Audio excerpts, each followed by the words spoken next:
Afinal, como sair de uma dívida e muito provavelmente sem pagar absolutamente nenhum juros? É exatamente isso que você irá aprender nesse vídeo. Como também, por que você, seu vizinho, seus amigos e familiares têm em comum sempre terem dívidas? Também, qual é o passo a passo que você deve fazer quando você tem uma dívida para quitar ela e, como eu disse, provavelmente sem pagar juros? Quais são os principais erros que as pessoas cometem para acumular dívidas e como sair desse efeito bola de neve, onde uma dívida acaba levando a outra dívida? É aquele famoso ter um novo cartão de crédito para pagar a fatura do cartão de crédito anterior. Antes disso, Milênio, eu só te peço para você curtir aqui o vídeo, você se inscrever no canal ou Grupo Milênio e, claro, bata lá, apertar o bendito do sininho. Saiba que os bancos basicamente eles ganham dinheiro com um processo de empréstimo. Esse é o carro-chefe deles e sempre foi assim. No Brasil, os bancos acabam lucrando na faixa de bilhões de reais absolutamente todos os anos. Isso eu estou falando dos bancões.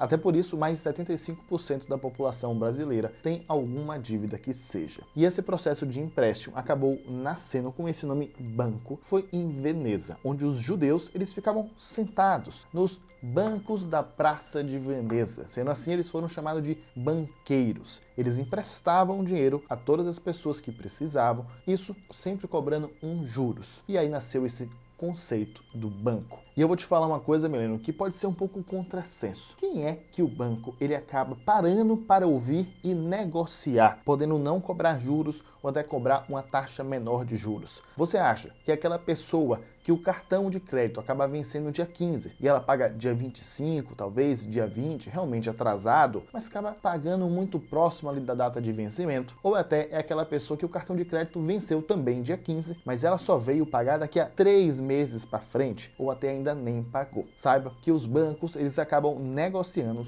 com os mal pagadores, ou seja, aquelas pessoas que realmente não estão pagando porque não tem como fazer. Não é que elas não querem, elas somente não têm dinheiro. Nesse caso, você deve pensar que o banco ele acaba não querendo emprestar para esse mal pagador, e sim somente para esse bom pagador. E não é tão bem assim. Claro que toda instituição financeira acaba criando certos filtros para entender o perfil de cada pessoa, fazendo com que ela possa emprestar até certo limite, que é o famoso limite do cartão de crédito, por exemplo. Você, caso consiga um cartão de crédito agora de um bancão, provavelmente ele irá aumentar o seu limite do cartão de crédito a partir do instante que você venha utilizar com certa frequência o cartão. Sendo assim, o banco ele acaba controlando, gerenciando a segurança de sua instituição financeira. Ele sabe que várias pessoas irão pagar em dia e irão pagar um pouco atrasado. E esse um pouco atrasado, que seriam os bons pagadores, ele irá ganhar juros em cima disso. E esse juros no Brasil é exacerbadamente elevado.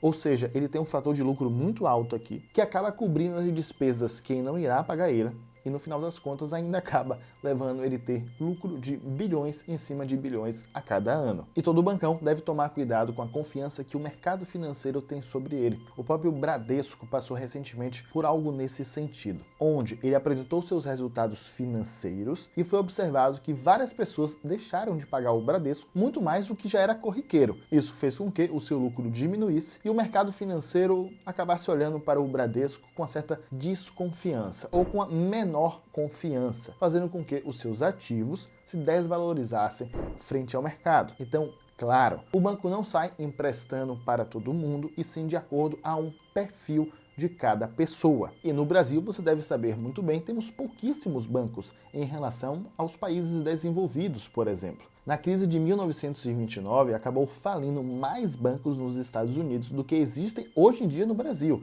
Eu estou falando numa época que você criar um banco digital, até influencers estão fazendo isso. Nesse caso, aqui nós temos um monopólio, um pouco mais nesse sentido do poder de empréstimo. E afinal, Milênio, por que o brasileiro tem tanta dívida? Como eu disse, a cada 4 brasileiros, 3 têm dívida no Brasil, isso de forma estatística. E até comenta aqui embaixo se você tem alguma dívida ou já teve e como foi o processo para poder quitar ela. O brasileiro, basicamente, segue esse mesmo processo, onde ele tenta antecipar algum desejo, ou seja, ele quer comprar uma televisão, porém ele não tem um dinheiro agora. Então ele parcela tudo no cartão de crédito. Ele antecipa um sonho sem ter aquele recurso num instante. Isso pode parecer por um lado bom. O problema é caso você não consiga pagar as parcelas. Imagine que você não conseguiu pagar a segunda parcela em diante, de 12. O banco irá começar a te ligar, o banco irá começar a te passar e-mail, o banco irá começar a te enviar WhatsApp e às vezes até entrar em contato com seus amigos, seus familiares, os seus vizinhos, a depender dos contatos que você deixou disponíveis com a instituição financeira. Eu mesmo fiquei 5 anos recebendo ligação de uma empresa, não vou citar aqui o nome, onde ela me cobrava cada mês, a cada 2 meses, me denominando por Glauber, o meu nome é Osmar, como você sabe, cobrando um valor de um serviço que eu não adquiri. Provavelmente foi feito o cadastro com o número errado. Eles acabaram de forma insistente ainda recorrendo àquele número. Mas passando esse processo de cobrança, de tentar entrar em contato, esse jeito mais insistente para te convencer a pagar, que no final das contas o banco está certo de te cobrar. Ele irá entrar num processo extrajudicial, e grave esse nome. Quando você recebe uma carta, e nessa carta, bem na região do título, está escrito extrajudicial, não precisa se preocupar tanto. Ali na verdade não é um processo, o nome mesmo já diz. É um comunicado que não é judicializado ainda. Então a instituição financeira está te dando mais uma oportunidade para que você venha quitar aquela dívida. E claro, é muito provável que seu nome já esteja no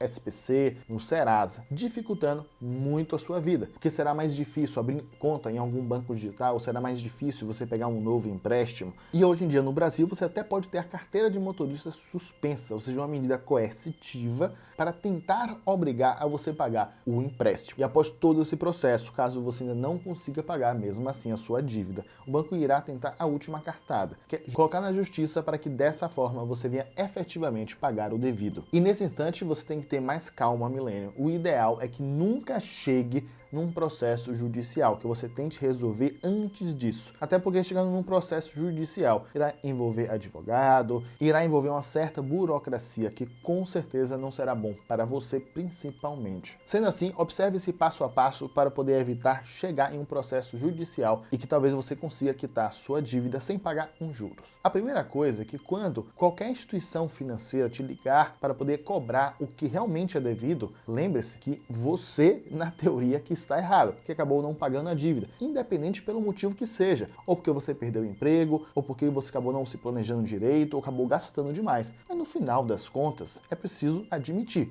realmente era você que deveria pagar e você realmente não pagou. O certo é sempre atender a ligação do banco, ou se não responder as mensagens que eles acabam enviando. E sempre nesse instante, você comunicar que você tem sim ciência do débito. Você tem ciência que deve, por exemplo, 4 parcelas de algum móvel que você comprou para sua casa. Só que também deixa claro, infelizmente, você não tem dinheiro naquele instante para poder quitar. É muito provável que o banco ele venha te ligar depois de uns 3, 6 meses na frente para cobrar novamente o que é devido. É esse tempo que você precisa, aí sim, para poder juntar o recurso o suficiente para quitar a dívida com o banco, ou trabalhando um emprego novo, conseguindo um emprego, ou talvez fazendo hora extra, trabalhando no final de semana, economizando. Você terá que utilizar alguma estratégia para poder juntar o dinheiro do valor da dívida. Então imagine que você tem uma dívida de R$1.000 e você acabou parcelando essa dívida em 4 vezes e só conseguiu pagar uma parcela. Sendo assim, você tem uma dívida de R$750.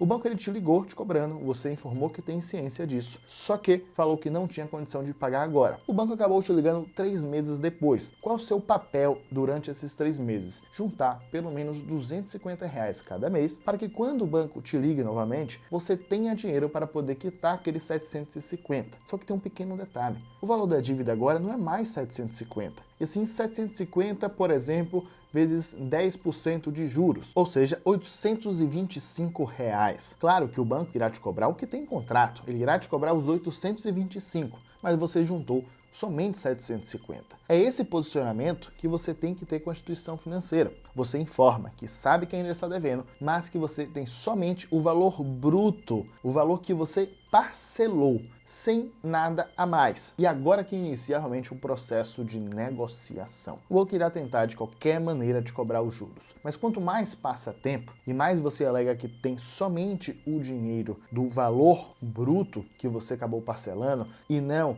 com o valor acrescido dos juros, mais existe uma tendência que o banco aceite a sua proposta de pagar somente os 750. Isso é normal. Você já acabou entrando numa esfera de clientes para aquela instituição, realmente de clientes mal pagadores. Clientes que provavelmente eles não irão receber, historicamente falando, Sendo assim, eles preferem, ao menos, garantir aquele valor parcelado do que acabar correndo o risco que você não venha pagar nada. Preciso deixar bem transparente que essa estratégia de negociação só deve ser utilizada na última instância. Ou seja, caso você realmente não tenha dinheiro para poder quitar a parcela e caso realmente o dinheiro que você acabou levantando, conseguindo nesse meio tempo, ele só paga o valor parcelado, sem o acréscimo dos juros. Se você tiver condição de pagar em dia a parcela do cartão de crédito, pague. Se você tiver condição também de pagar o valor devido mais os juros, também pague.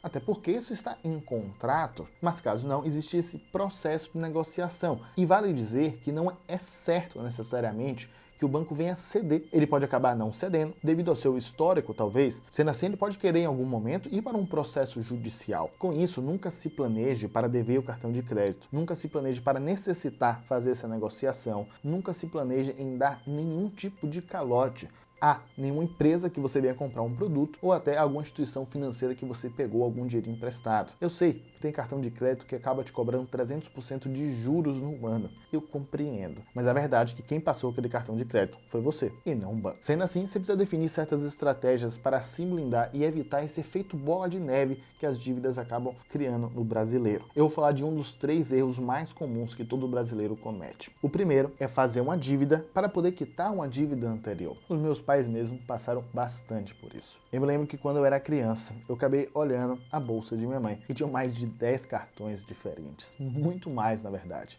onde ela fazia um cartão novo para poder quitar uma dívida antiga. Isso virava um efeito bola de neve. E no final, ao longo do tempo, isso só tem uma tendência de piorar. O segundo erro muito comum, isso já é histórico do brasileiro, é utilizar aquele famoso carnê. O que o pessoal às vezes chama de carnê gostosinho, conforme as palavras da Magazine Luiza, onde acabou se popularizando esse termo. Compreenda que o carnê tem uma taxa de juros extremamente elevada. Igualmente tem um cheque, por exemplo, que hoje em dia é pouco utilizado, mas antes não. Antes todo mundo passava um cheque. E preste atenção nessa regra. Quanto mais difícil for para você poder pegar um empréstimo, menor será a taxa de juros cobrada por você. Um cartão de crédito que está na sua mão, um limite talvez que você possa utilizar para poder passar um cheque, um carnê que você pode pegar junto à empresa varejista, ou seja, estão de fácil acesso, não precisa necessariamente passar por algum tipo de filtro, eles com certeza terão um alto juros para poder te cobrar. Logo, se quiser pegar algum dinheiro emprestado, tenta conversar com o gerente, tenta negociar com o banco, a fim de ter um empréstimo com um menor valor de juros que você possa pagar. E o terceiro erro, um dos mais comuns que o brasileiro comete, e eu sei que esse é dificílimo de fazer, é não ter dívidas. Eu compreendo que o brasileiro não teve a educação financeira. Eu não estou falando aqui de investimentos financeiros, eu estou falando de educação, ou seja, algo ainda mais básico, ainda algo mais basilar que você deveria ter. Você acaba passando 15 anos entre escola, faculdade, curso técnico e não tem uma matéria, não tem absolutamente nada que te chame a atenção à educação financeira, onde você compreenda que é necessário que todo mês você deixe algum dinheiro separado para alguma reserva de emergência, para poder pagar alguma extraordinária demanda que você venha a ter ao longo do tempo. Algum familiar seu pode ficar doente, talvez você precise de algum dinheiro porque você foi despedido e irá ficar 6 meses, 1 ano desempregado. Esses pequenos conceitos que não nos foram ensinados no decorrer de gerações, acaba levando a sérios problemas quando avaliamos o cenário total, onde os brasileiros, em síntese, sempre estão endividados. Mas o fato dessa cultura não existir no Brasil não significa que você não consiga ter educação financeira nem investir. Eu mesmo nasci numa família que tinha dívidas atrás de dívidas desde pequeno, que nunca conversamos sobre guardar dinheiro, até porque nem sequer sobrava dinheiro. Isso era muito comum. No final das contas, eu não passei por nenhuma necessidade de fato. Mas a questão é que no final do mês nunca sobrava dinheiro e sim sempre estava devendo alguma coisa. E mesmo assim eu consegui ter uma educação financeira. Mesmo assim eu consegui investir desde muito cedo. Antes dos 18 anos eu já tinha uma cabeça de investidor. E eu sei que infelizmente sempre tem aquele argumento que certas pessoas moram naquela extrema pobreza. Então elas não irão conseguir um novo emprego. Talvez elas não tenham condição de ter uma educação financeira, muito menos de ver esse vídeo. vale dizer. Só que esses são casos, como o nome próprio já diz, extrema pobreza, casos mais excepcionais. Se você tem condição de ver esse vídeo, ter acesso à internet, tem algum celular, você tem algum trabalho, se consegue juntar pelo menos R$100, R$50 por mês que seja, é bem certo que você já consiga desenvolver uma educação financeira de forma gradativa na sua família e começar a investir ao longo do tempo. E se você percebeu bem, Millennial, o primeiro passo para você ter alguma riqueza material é você ter uma mentalidade de gente rica, começando pela base, que é a educação financeira. Sendo assim, eu vou deixar esse vídeo aqui de 10 hábitos de pessoas ricas. Eu reforço, quando eu estou falando de riqueza aqui, não é necessariamente riqueza material. Até porque, primeiro, você tem que ter uma mentalidade de gente rica. Um grande abraço, meu nome é Osmar Tanajura, recomendo que assista e eu te vejo daqui a pouco.